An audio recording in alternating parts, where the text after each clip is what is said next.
Good evening my friends. दुनिया में बहुत से युद्ध हुए हैं। युद्धों का इतिहास इतना रक्तपात, इतना खून से भरा हुआ है कि इंसान अगर युद्धों के बारे में रोज़ाना, जो हमारे पॉलिटिशियन हैं, जो नेता हैं, अगर वह सबक ले इससे कितना मानव हिंसा हुआ है, कितना जनधन की हानि हुई है, और संसार के सारे नेता अगर युद्धों के खिलाफ एक मंच पर हों, दिल से हों।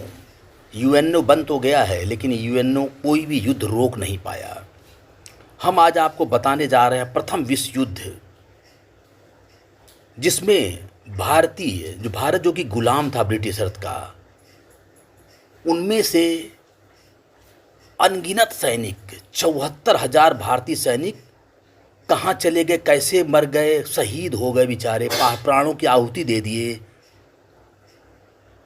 अपने देश के लिए नहीं, अंग्रेज़ों ने उनको ले गए लड़ने के लिए। और 74,000 74,000 सैनिक, भारतीय सैनिक कभी भारत नहीं आए। ऐसे गए तो थे 11 लाख।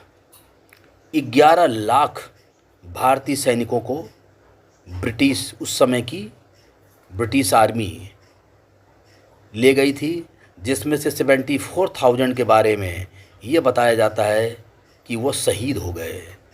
और वहीं बाहर की देशों में फ़िलिस्तीन, फ्रांस और उस समय ऑटोमन साम्राज्य, इन सब जगह वो दफन हो गए। और उनमें से करीब इतने ही, करीब 90,000 के लगभग जो वापस आए वह अपंग थे, किसी को शरीर का कोई अंग गायब था।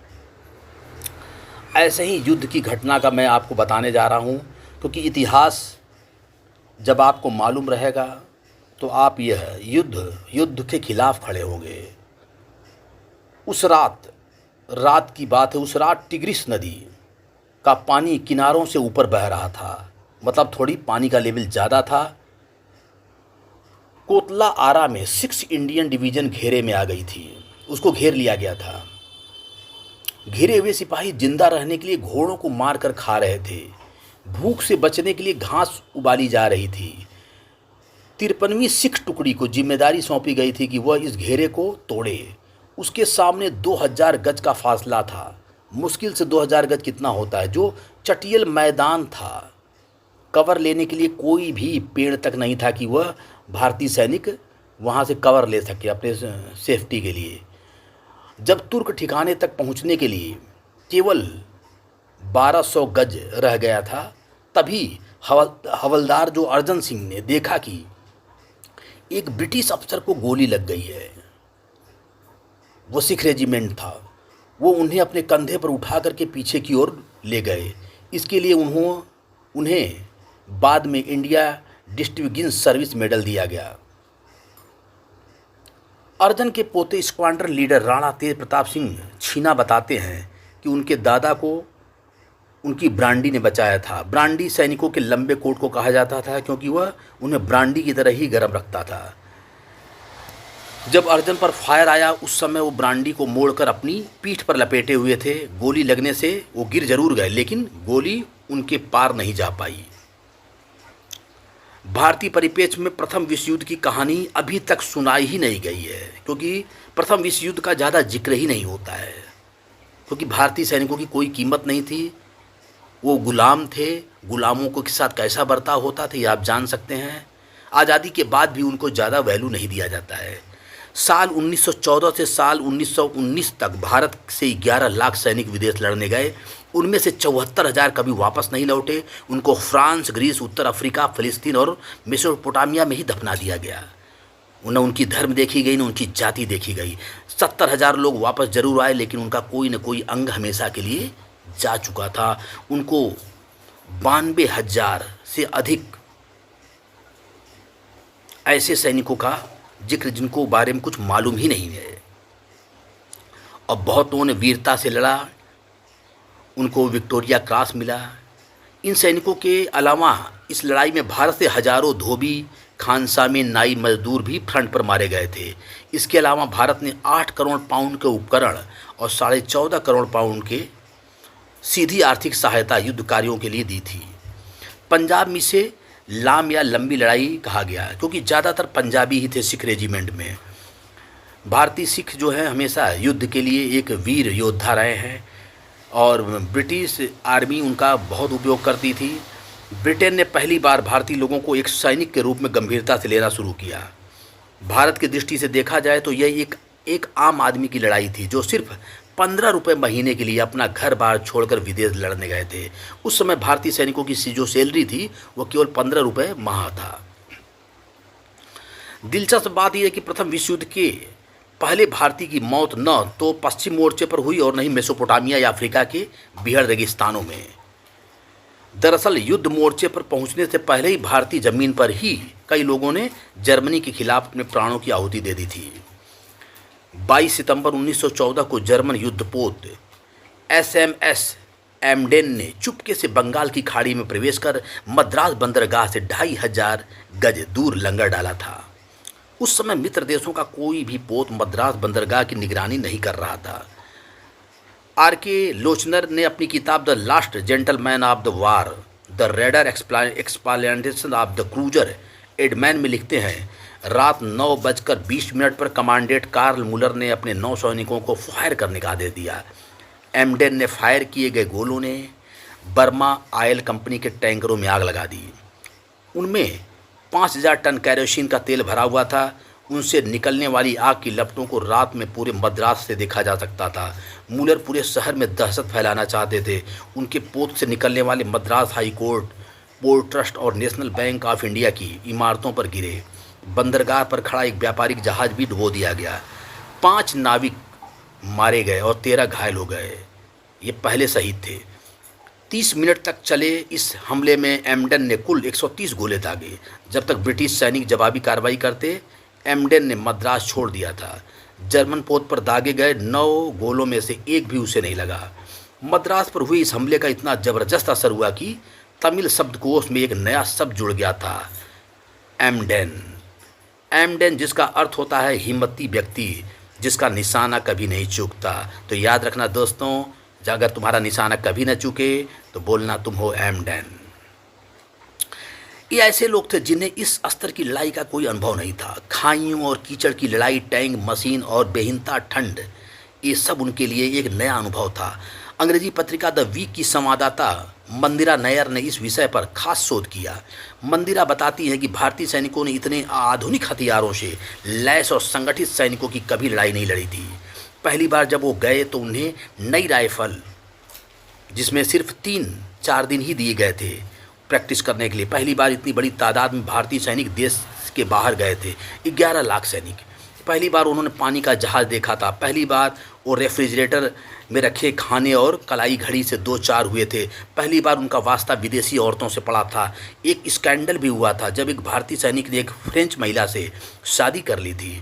उसने घर पर पत्र लिखकर बताया कि इंग्लैंड के महाराजा ने उसे ऐसा करने की अनुमति दी थी। अंग्रेज इस लड़ाई में भारतीय सैनिकों को कैनन फॉडर यानी तोप चारे के रूप में इस्तेमाल करना चाहते थे, लेकिन उन्होंने कई जगह अपनी बहादुरी का लोहा मनवाया। उन्हें कुल मिलाकर 9200 वीरता पदक मिले, जिनमें 11 सर्वोच्च वीरता पुरस्कार विक्टोरिया क्रॉस भी शामिल थे। सैनिक इतिहासकार राणा तेज प्रताप सिंह छीना कहते हैं, खुदादाद खां बेल्जियम में हॉलबिक के पास एक मशीन गन डिटैचमेंट के अंदर थे। जर्मनी के ज़बरदस्त हमला बोलने के बावजूद ये डिटैचमेंट डटी रही और एक एक करके उनके सिपाही मरते रहे। आखिर में सिर्फ खुदादाद ही बचे, वो भी बुरी तरह से घायल होकर गिर पड़े। जब जर्मन आए तो उन्हें मरा हुआ समझकर उनके ऊपर के से चले गए, लेकिन उनके एक्शन में तेज़ी बढ़ते जर्मन सैनिकों को एडवांस रुक गया। इस लड़ाई में भारतीय सैनिकों के खिलाफ जर्मनी में पहली बार जहरीली गैस का इस्तेमाल किया गया, जो उनके लिए बहुत नया और कटु अनुभव था। मंदिरा नैयर बताती हैं कि पहली बार जब गैस छोड़ी गई थी तो एक भारतीय सैनिक ने अपने घर चिट्ठी में लिखा कि ऐसा लगा जैसे जहन्नुम धरती पर उतर आया हो, जैसे भोपाल गैस त्रासदी हुई थी, पूरा मैदान मरे हुए लोगों से भर गया था, लोग मक्खियों की तरफ मर रहे थे। उसी प्रकार उस समय वहाँ का सीन था। एक सैनिक मिर्दाद 8 बेहोश सैनिकों को अपनी पीठ पर लाद कर पीछे की तरफ लेके गए थे बचाने के लिए। उन्हें इसके लिए विक्टोरिया क्रॉस दिया गया था। भारतीय सैनिकों के पास गैस मास्क नहीं था। किसी ने उन्हें बताया कि एक कपड़े पर पेशाब लगाकर अगर उसे नाक के पास रखा जाए तो गैस का असर कम हो जाता है। उन्होंने ये भी किया, लेकिन उसका कोई फ़ायदा नहीं मिला। फ्लैंडर्स के फील्ड म्यूजियम की एक तस्वीर है जिसमें इस गैस के असर को दिखाया गया। मैदान में चारों तरफ लाशें बिखरी पड़ी है। इस लड़ाई में 47 सिख रेजिमेंट के 78% सैनिक मारे गए थे। मतलब समझिए कि पूरी की पूरी सेना साफ हो गई थी, कुछ लोग ही बचे थे। भारतीय सैनिकों को ब्रिटेन में ब्राइटन में एक राजमहल में रखा गया था। ब्रिटेन के महाराजा ने कई साल पहले इस महल को ब्राइटन कॉरपोरेशन को बेच दिया था, लेकिन ब्रिटेन ने इन अफवाहों को बढ़ावा दिया कि राजा ने घायल भारतीय सैनिकों के लिए अपना राजमहल खाली कर दिया। मंदिरा नैयर कहती हैं कि ब्राइटन के राजमहल में 9 रसोई घर थे। हर धर्म के सैनिकों के लिए अलग एक गुरुद्वारा, नमाज पढ़ने के लिए एक मस्जिद, एक मंदिर भी था। कहते हैं कि नर्सों को हिदायत दी थी कि वो सैनिकों को बहुत करीब न जाएं। ब्रिटिश साम्राज्य की ये प्रोपोगंडा करने में सफल हो गया था कि भारतीय सैनिक उन्हें इतने अजीज हैं कि ब्रिटिश राजा ने उनके लिए अपना महल खाली कर दिया। पूरे अस्पताल में उर्दू, गुरमुखी और हिंदी के साइन बोर्ड लगाए गए थे। मुसलमान सैनिकों के लिए हलाल गोश्त की भी व्यवस्था की गई। जब भी उन्हें समुद्र तट पर घूमने के लिए ले जाया जाता, ब्राइटन के नागरिकों में उनसे हाथ मिलाने के लिए होड़ लग जाती और वो उनके हाथ में सिगरेट और चॉकलेट्स के पैकेट देते। रॉयल पेवेलियन में 4300 से ज़्यादा भारतीय सैनिकों का उपचार किया गया। कुछ लोगों को यहीं पर मौत हो गई थी। उनमें से 53 हिंदू, सिख और सैनिकों का ब्राइटन के बाहर एक गांव में ही अंतिम संस्कार किया गया। उनकी अस्थियां समुद्र में बहा दी गईं, जबकि 21 मुस्लिम सैनिकों को वॉकिंग की मस्जिद के अहाते में दफनाया गया। यह प्रथम इस युद्ध की ऐसी घटना है जिसमें भारतीयों को अपनी गुलामी की कीमत चुकानी पड़ी थी। भारतीय सैनिक युद्ध स्थल में भेजे गए पत्रों को पढ़ने से जो चीज़ जहन में आती, वो विषम परिस्थितियां चारों तरफ होकर, समझिए कि ऐसा चित्रण था। वही चित्रण आज हम आपके सामने प्रस्तुत कर रहे हैं। पत्रों के द्वारा जो सैनिकों ने अपने घर पर पत्र लिखे थे। राइफलमैन अमर सिंह रावत ने फ्रांस के मोर्चे से अपने दोस्त को पत्र लिखा, धरती मरे हुए लोगों से भर गई है, कोई भी जगह खाली नहीं बची है। आगे बढ़ने के लिए लाशों के ऊपर से होकर जाना होता है, यहाँ तक कि उनके ऊपर सोना भी होता है, क्योंकि कोई जगह खाली बची ही नहीं है। तो करें तो क्या करें। अफ्रीका और यूरोप में लड़ते हुए भारतीय सैनिकों को अक्सर ऐसी समस्याओं का सामना करना पड़ता था जैसा पहले कभी नहीं हुआ।